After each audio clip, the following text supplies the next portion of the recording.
The Grand Assembly Hall of the Galactic Council stretched across 3 kilometers of gleaming crystal and metal. Thousands of beings from across the known galaxy had gathered for the annual scientific symposium on dangerous biological compounds. The air hummed with translation devices working overtime as delegates from hundreds of worlds prepared to share knowledge about their planet's most deadly substances. Dr. Maya Chen adjusted her small recording device and looked around in wonder. As Earth's first representative to attend this prestigious event, she felt both honored and nervous. The human delegation had worked for years to earn this invitation. Now she sat among beings she had only read about in xenobiology textbooks.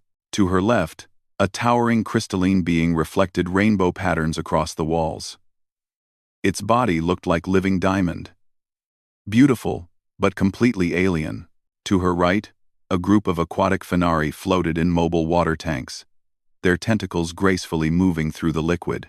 Behind her, the silicon-based rocklings sat like living boulders, occasionally grinding against each other in what she had learned was their form of quiet conversation. "Welcome, fellow scientists, to our 200th annual gathering," announced the council speaker, a wise ethereal whose voice seemed to come from everywhere at once. "Today, we catalog the most dangerous biological compounds in our galaxy. Knowledge of these substances protects our worlds and advances our understanding of biochemical warfare." Maya frowned slightly at the phrase, biochemical warfare. She had expected this to be about scientific research and medical applications. Perhaps something was lost in translation. The presentations began with the acidic melters from Ceron Prime. Their representative, looking like a controlled blob of green liquid, displayed images of compounds that could dissolve metal in seconds. The audience murmured, in appreciation and fear. The rocklings presented crystalline formations from their world that could shatter organic matter on contact. Again, the crowd responded with respectful terror. Each presentation followed the same pattern. Species proudly displayed their most dangerous substances while emphasizing how deadly and fearsome they were. The more deadly the compound, the more respect the presenting species received. Maya began to understand this was not just about scientific knowledge. It was about establishing which worlds were too dangerous to threaten. Hours passed. Maya watched presentations about psychoactive spores, flesh-eating bacteria, and nerve agents that could paralyze entire cities. Each time, the presenting species received admiration for possessing such powerful biological weapons. Finally, the speaker's voice filled the hall again. "Now we hear from Earth, represented by the Zephyrian Collective, who have studied this newly discovered world." Maya sat up straight. She had expected to present Earth's information herself, but apparently the Zephyrians had requested this honor. The tall, blue-skinned Zephyrian delegate glided to the center platform with obvious confidence.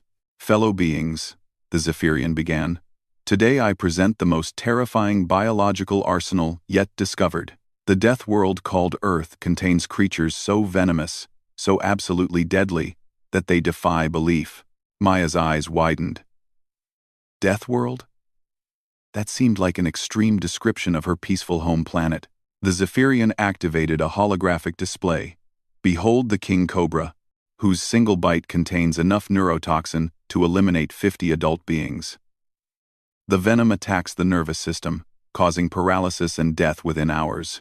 Gasps echoed through the assembly.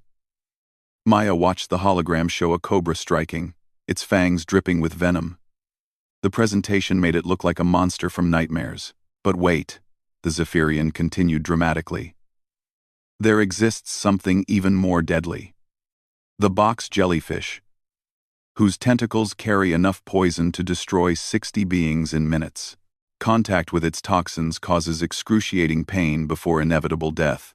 The audience recoiled as tentacles filled the holographic display.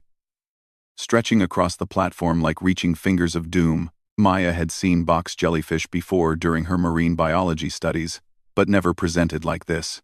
"Still more horrible." The Zephyrian pressed on, clearly enjoying the shocked responses. "The blue-ringed octopus, beautiful but deadly, it carries venom powerful enough to end 26 lives. No antidote exists for its bite. Death comes through respiratory failure. The hologram showed the octopus's brilliant blue rings pulsing with warning colors. In the presentation, it looked like a jeweled assassin waiting to strike. Finally, the Zephyrian announced with theatrical flair, the Emperor Scorpion, whose sting delivers agony beyond imagination. While not always fatal, its venom causes pain so intense that victims beg for death. The Scorpion hologram loomed over the assembly, its stinger raised and dripping with highlighted venom. Several delegates actually moved backward in their seats. This world called Earth, the Zephyrian concluded, clearly represents the ultimate biological threat. I recommend immediate quarantine protocols. Any species that evolved alongside such creatures must themselves be extremely dangerous. The assembly erupted in agreement. Voices rose in multiple languages as delegates discussed the terrifying implications. Maya heard phrases like Death World inhabitants and biological weapon specialists being translated around her. The crystalline being beside her turned its faceted head toward Maya. "You are from this terrible place?" it asked, its voice like wind chimes in a gentle breeze. Maya nodded slowly, still processing what she had just heard. Her beautiful, diverse home planet had been presented as a nightmare world of biological horrors. These creatures she had studied and admired were being described as weapons of mass destruction. "I am honored to survive meeting you," the crystalline continued respectfully. "You must be incredibly brave to live among such deadly beings." I won of the possibly. Maya looked around the assembly hall. Every pair of eyes, every sensor, every attention-focusing organ of hundreds of species was directed at her, with a mixture of fear and fascination. They saw her as a warrior who had survived in hell, when all she had ever done was study marine biology at a quiet university by the ocean. She stood slowly, her legs feeling uncertain beneath her. The translation device on her collar activated automatically as she found her voice. "May I respond to this presentation?" Maya asked quietly. The hall fell completely silent. The silence in the Grand Assembly Hall was so complete that Maya could hear the gentle bubbling from the aquatic Fenari tanks beside her. Thousands of beings waited for her response, their various forms of attention focused entirely on her small human figure. The council speaker's ethereal voice drifted through the air. "Dr. Maya Chen of Earth, you may address the assembly. Please share your knowledge of these biological weapons from your world." Duar. Maya walked slowly to the center platform, her heart beating fast but her mind becoming clearer with each step. She had spent years studying these creatures, and the presentation she had just witnessed bore little resemblance to the truth she knew. "Honorable delegates," Maya began, her voice carrying clearly through the translation systems. "I thank you for this opportunity to speak. However, I must respectfully correct some important misunderstandings about my world and these remarkable creatures." A ripple of confusion passed through the crowd. The Zephyrian delegate looked surprised, clearly expecting Maya to boast about Earth's deadly biological arsenal. Maya activated her own data display, showing the same creatures, but in very different contexts. "Let me tell you the real story of these beings, and how they have blessed humanity with their gifts." The first image showed an elderly woman walking happily with her grandson, both of them smiling. "This is Mrs. Rodriguez from my home city. 5 years ago, she could barely move due to severe joint pain. Today she plays with her grandchildren every day, thanks to medicine derived from bee venom." Gasps of confusion echoed through the hall.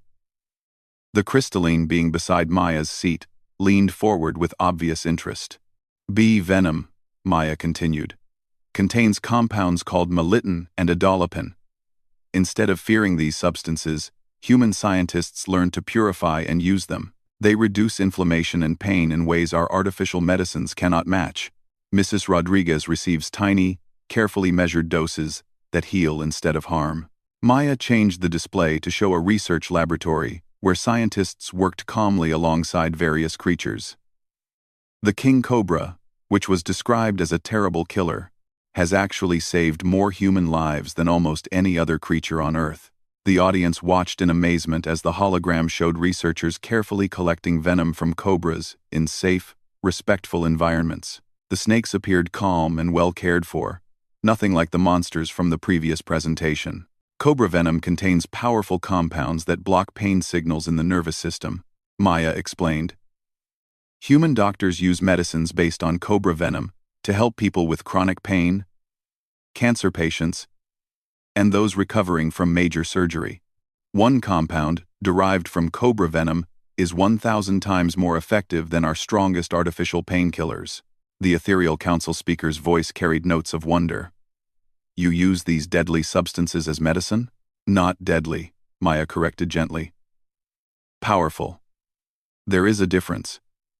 The same compound that can harm in large amounts can heal in proper doses. This is true for many things in nature. Maya displayed new images showing the blue-ringed octopus in its natural habitat. Its beautiful rings pulsing in calm patterns as it moved through coral reefs. The blue-ringed octopus creates tetrodotoxin, which affects nerve signals. Instead of seeing this as only dangerous, human researchers discovered it can help people with severe nerve pain that nothing else could treat. We have developed medicine from octopus compounds that helps people who were suffering for years.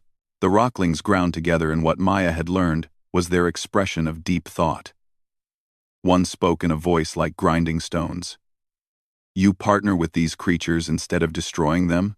Exactly, Maya smiled.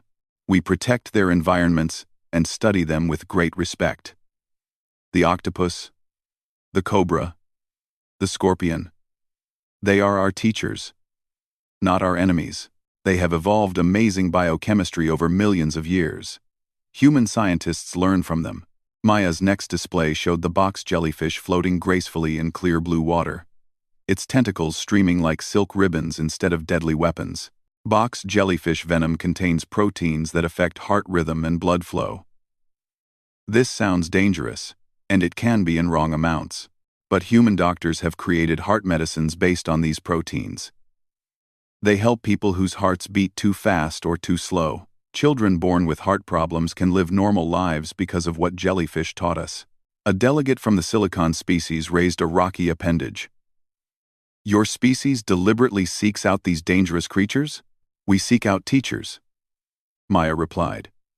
Every venomous creature on Earth has taught us something new about biochemistry, about medicine, about life itself.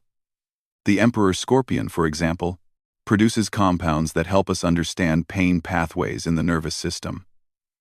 This knowledge helps us create better treatments for people suffering from chronic pain conditions. Maya changed her display to show research facilities where humans worked alongside various species in clean, safe environments. Scientists collected samples carefully, always ensuring the creatures remained healthy and unharmed. We have learned that cooperation works better than fear, Maya continued. When we respect these creatures and study them properly, they share their secrets with us. Bee colonies help us understand healing. Snake research leads to better medicines. Jellyfish studies improve heart treatments. The aquatic Phenari in their tanks began communicating rapidly among themselves, their tentacles creating complex patterns in the water. But how do you survive on a world with so many dangerous substances? Asked a delegate whose species Maya could not identify. By learning, not by fighting, Maya answered. Humans developed antidotes, protective equipment, and safe handling procedures. We study these creatures in their natural environments and in research facilities designed for mutual benefit. Most importantly, we changed our perspective. Maya's final display showed children learning about various creatures in educational settings, approaching them with wonder rather than fear. We teach our young people to respect and understand these beings instead of fearing them. Fear closes minds. Curiosity opens them. When we stopped seeing venomous creatures as enemies and started seeing them as potential partners, everything changed. The hall fell quiet again as delegates processed this completely different worldview. Maya looked out at the thousands of beings, seeing their various expressions of confusion, interest, and amazement. These creatures are not weapons, Maya concluded. They are healers, teachers, and partners. The same compounds that can harm when misused become miracles when applied with knowledge and respect. Maya noticed the profound change in the assembly hall's atmosphere. Where fear and horror had filled the air moments before, curiosity and wonder now rippled through the crowd. Delegates leaned forward in their seats, their various sensory organs focused intently on her presentation. I would like to share specific examples of how these remarkable creatures have transformed medicine on Earth, Maya announced, activating a new series of displays. These are real cases, real people whose lives were changed by what you call deadly venoms. The first hologram materialized, showing a young girl running through a playground, laughing as she chased friends in a game of tag. She moved with perfect coordination, jumping and spinning without any sign of difficulty. "This is Sarah, age 8, Maya began. 2 years ago, she could not walk without falling. She suffered from a rare nerve condition that caused her muscles to receive incorrect signals from her brain. Traditional medicines could not help her." The display shifted to show complex molecular structures spinning slowly in three-dimensional space. The audience watched in fascination as Maya highlighted specific chemical compounds. Sarah's condition was treated using a modified compound derived from cone snail venom. The cone snail produces some of the most precise neurological toxins in nature. Instead of seeing these as purely dangerous, researchers realized they could be nature's most sophisticated tools for targeting specific nerve pathways. A crystalline delegate near the front suddenly straightened, its faceted surface reflecting light in quick, excited patterns. "Nerve pathways," it said in its wind chime voice. "Our species suffers from neural degradation. Traditional treatments slow the process, but cannot stop it." Maya nodded with growing excitement. "Cone snail compounds work differently than any artificial medicine. They target only the damaged nerve connections while leaving healthy ones completely untouched. Sarah received tiny doses over 6 months. Now she runs and plays like any healthy child."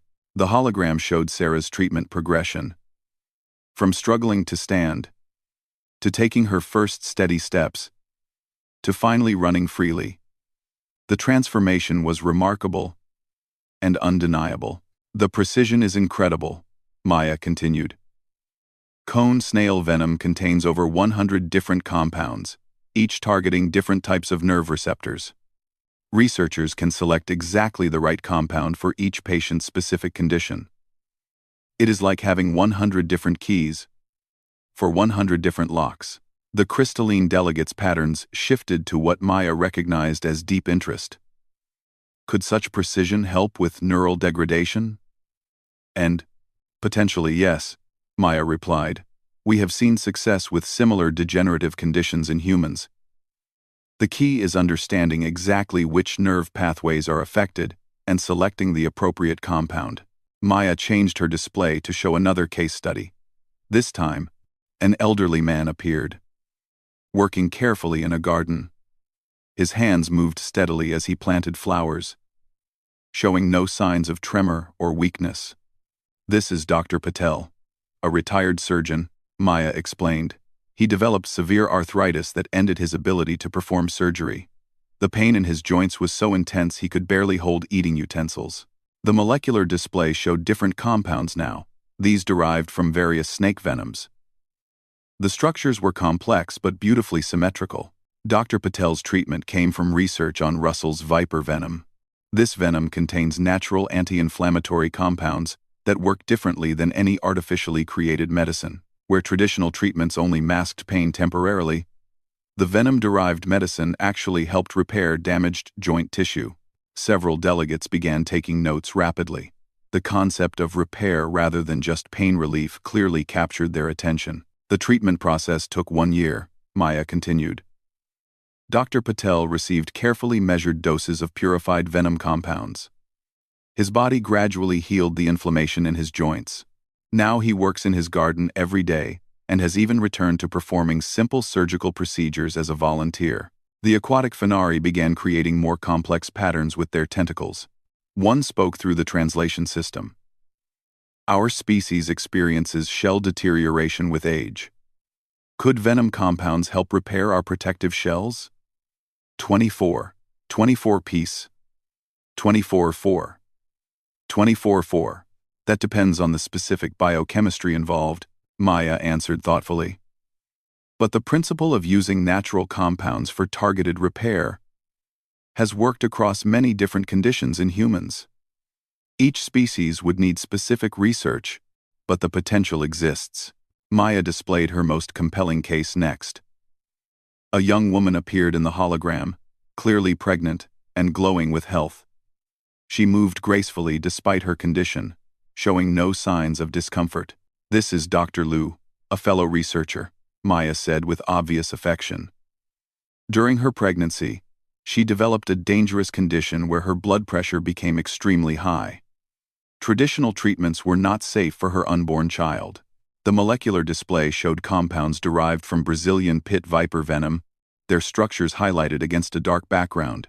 Pit viper research led to the development of medicine that could safely lower blood pressure without affecting the developing baby.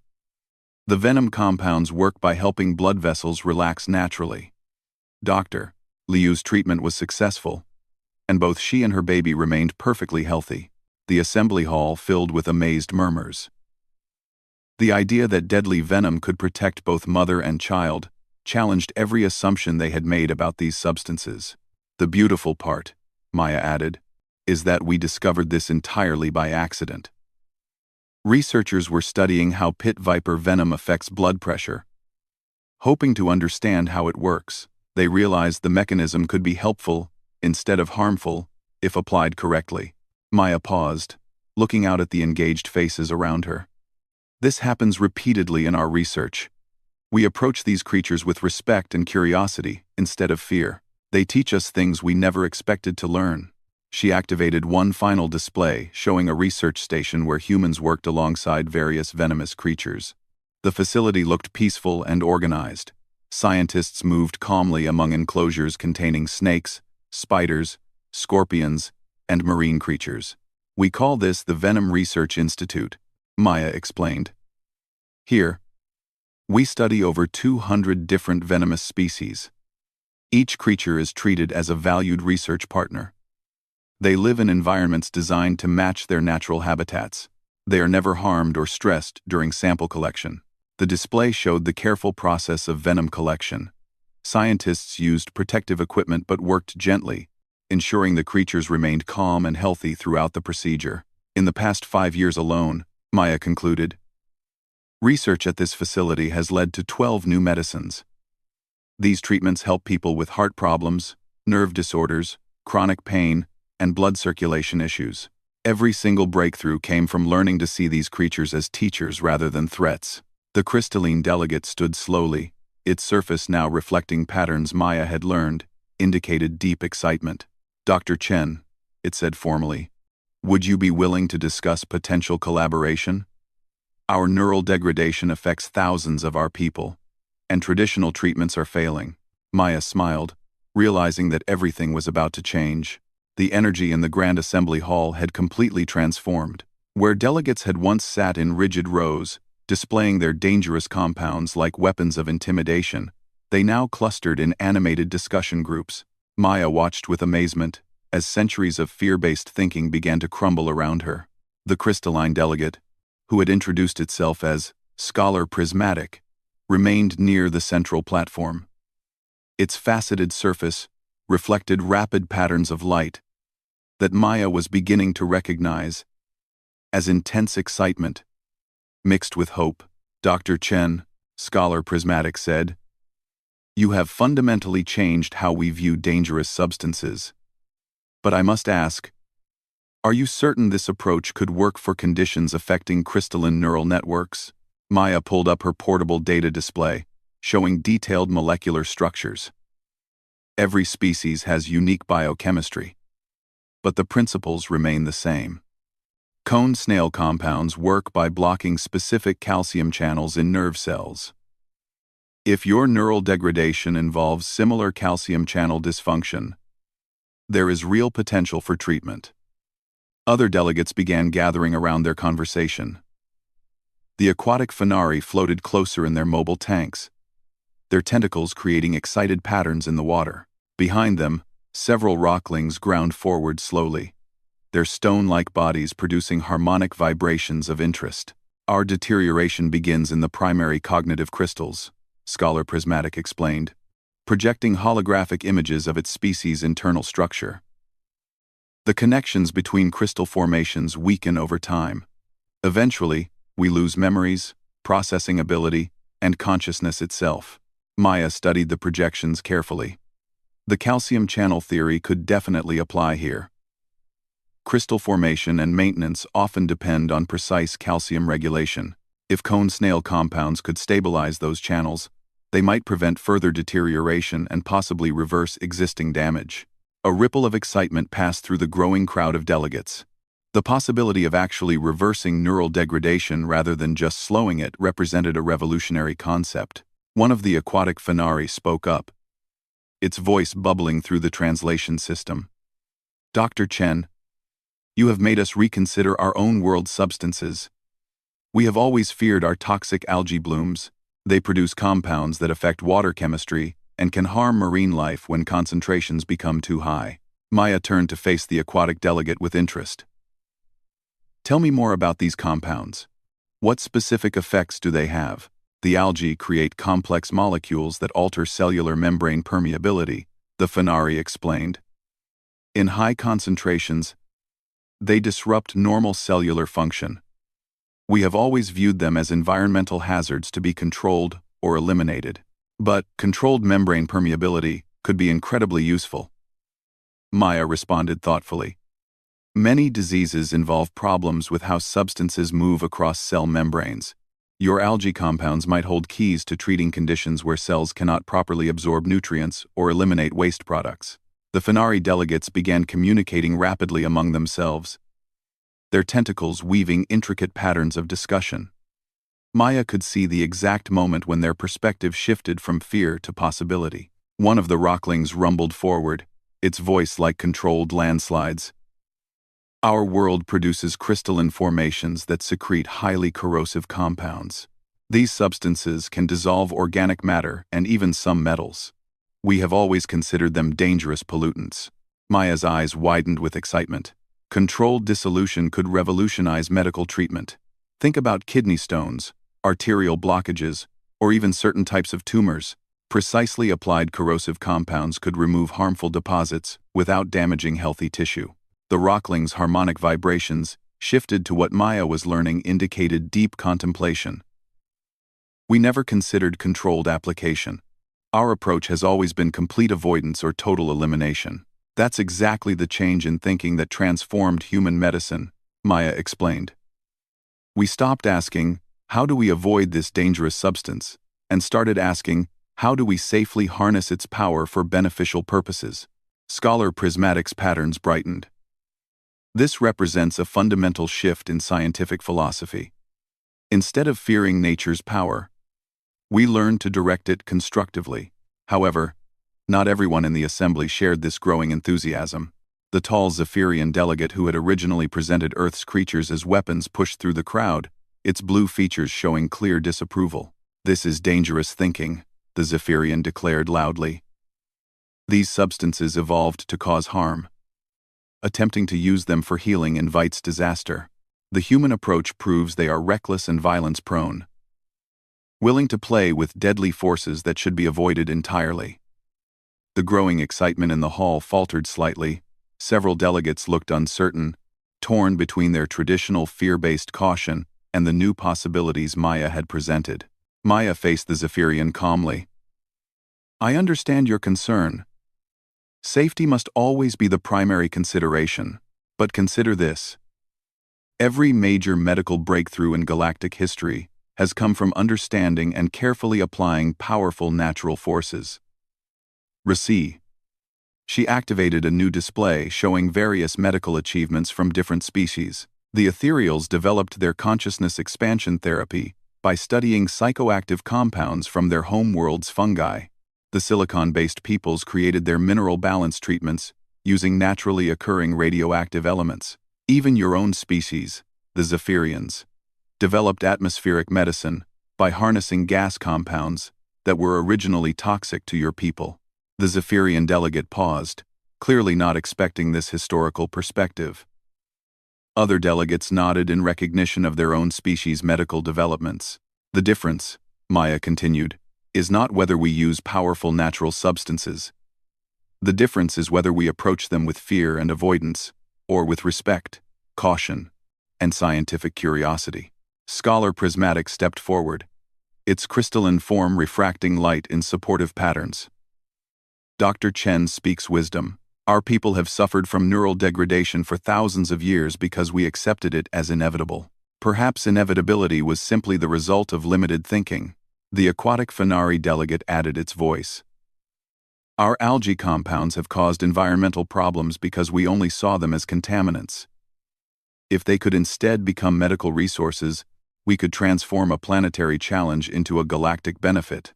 The Rockling's harmonic tones deepened with conviction. Our corrosive formations have forced us to abandon entire regions of our world. If these substances could heal instead of only destroy, we could reclaim our homelands and help others simultaneously. Maya looked around at the transformed assembly. Fear was giving way to curiosity. Isolation was becoming collaboration. Ancient assumptions were crumbling before new possibilities. But the Zephyrian delegate raised one more objection. Even if these approaches succeed, they require extensive research, testing, and development. Such projects could take decades and require unprecedented cooperation between species. Maya smiled, knowing she had the perfect answer for this final concern. Actually, she said, I have a proposal that could accelerate this research dramatically, while ensuring maximum safety for all participants.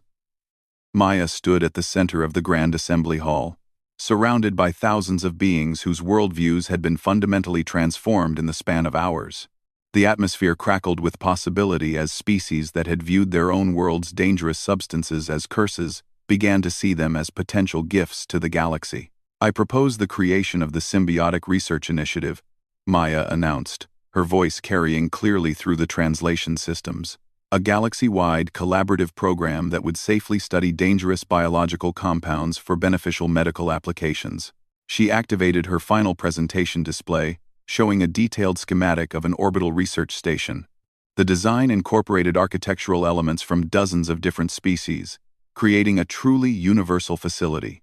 This research station would be positioned in neutral space, accessible to all member species, Maya explained. Each participating world would contribute their most promising, dangerous compounds, along with teams of their best scientists. Humans would serve as coordination specialists, sharing our experience in safe venom research and cross-species collaboration. Scholar Prismatic's crystalline surface blazed with excited patterns. A truly collaborative approach. No single species bears the full risk or claims exclusive ownership of discoveries. The aquatic Fenari delegates began creating complex patterns with their tentacles, clearly communicating among themselves at high speed. Their spokesperson finally surfaced from the discussion. Our algae research would benefit enormously from the biochemical expertise of other species. We accept this proposal enthusiastically. The Rockling representative produced deep harmonic tones of agreement. Our corrosive compounds have isolated us from galactic medical research for centuries. This initiative could transform our world's greatest liability into a universal asset. Maya continued her presentation, showing detailed safety protocols and research methodologies. Every study would follow strict ethical guidelines. Dangerous compounds would be handled only in specialized containment facilities. No research would proceed without unanimous approval from a multi-species safety committee. The Zephyrian delegate, who had been watching with obvious skepticism, stepped forward. This sounds idealistic, but practical implementation would be enormously complex. How would you coordinate research across species with completely different biological systems, communication methods, and scientific approaches? Quote, Maya had anticipated this question. Human researchers have already developed preliminary protocols for interspecies scientific collaboration. During our preparation for this conference, we studied the biochemical diversity represented here and created flexible research frameworks that can adapt to different species' needs. She displayed examples showing how the same research question could be approached differently depending on the biological characteristics of each participating species. Silicon-based peoples could focus on mineral compound interactions, while aquatic species study liquid phase applications, and crystalline beings examine structural molecular effects. The council speaker's ethereal voice filled the hall with notes of careful consideration. The potential benefits are clear, but the Zephyrian concern about complexity is valid. How would disputes be resolved? Who would have authority over research directions and resource allocation? No single species would have authority, Maya replied firmly. The initiative would be governed by a rotating council with representatives from all participating worlds. Decisions would require consensus, ensuring that every voice is heard and respected. Scholar Prismatic stepped forward, its form reflecting determination along with excitement. The Crystalline Collective formally requests to be the first test case for this initiative. Our neural degradation crisis affects millions of our people. We volunteer to participate in joint research using human venom compound expertise. A ripple of surprise passed through the assembly. For the Crystalline Collective, one of the galaxy's most advanced scientific civilizations, to request help from the newcomer humans represented a dramatic shift in galactic politics. Maya felt a surge of responsibility and honor. We accept this partnership with deep gratitude and commitment. Human researchers will work alongside crystalline scientists to develop treatments for neural degradation using cone snail compounds adapted for crystalline biology. The aquatic Fenari spokesperson raised several tentacles for attention. The Fenari Depths Alliance also requests participation. We propose joint research into algae compound applications for membrane disorders affecting multiple species. The Rockling Harmonized Agreement. The Stone Worlds Confederation joins this initiative.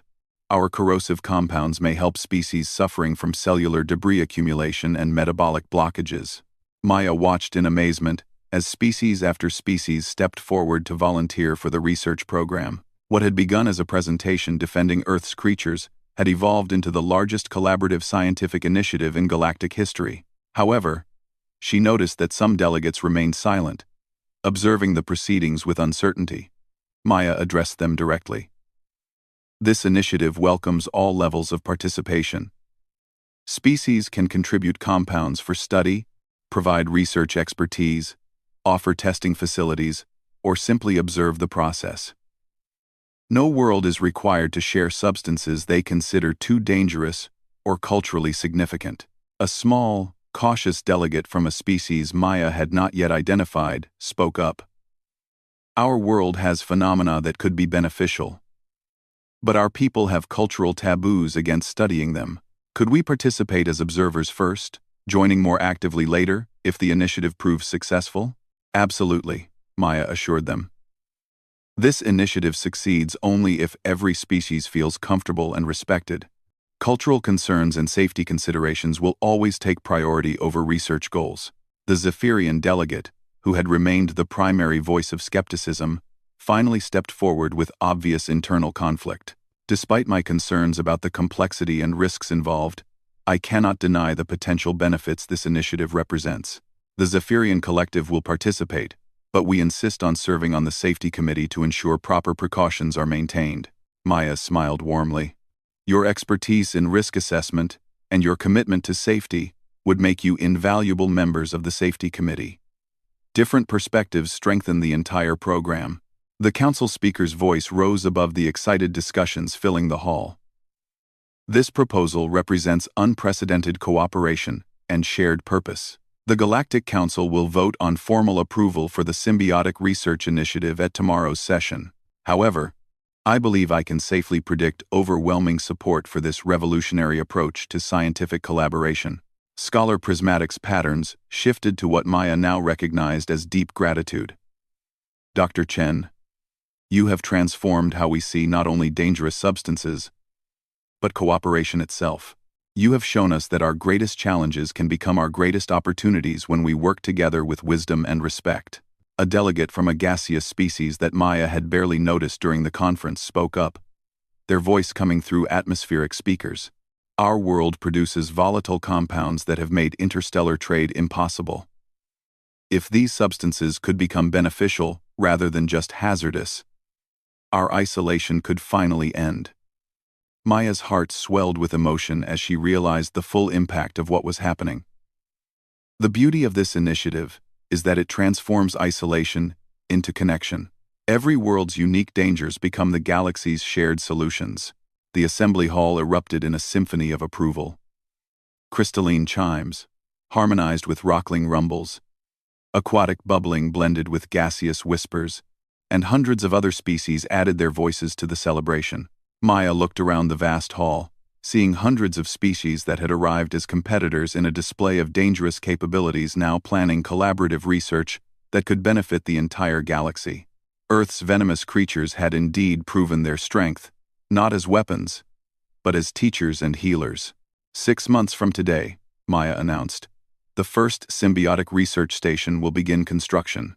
Representatives from every participating world will work together to create something unprecedented in galactic history. A laboratory where our most feared substances become our most cherished medicines. Scholar Prismatic approached Maya directly, its crystalline form radiating patterns of deep respect. Dr. Chen, on behalf of the Crystalline Collective and all species affected by neural degradation, we thank you. You have given us hope where none existed before. The Zephyrian delegate also stepped forward, their previous skepticism replaced by grudging admiration. Your species has taught us that true strength comes not from possessing dangerous weapons, but from transforming dangers into benefits for all. As the conference officially concluded, delegates from dozens of species surrounded Maya with questions about research protocols, safety measures, and collaboration procedures. She realized that her role was evolving from spokesperson to coordinator of the most ambitious scientific project in galactic history. The real strength of any dangerous substance, Maya said in her final statement to the assembly, lies not in its ability to harm, but in its potential to help when approached with knowledge, respect, and cooperation. Our galaxy's most dangerous compounds may well become our most precious medicines. As beings from across the galaxy began planning their return journeys to prepare for this new era of collaboration, Maya smiled with quiet satisfaction. Earth's venomous creatures had proven their true power, not through fear, but through the healing that comes when different worlds work together with common purpose. The age of collaborative healing had begun.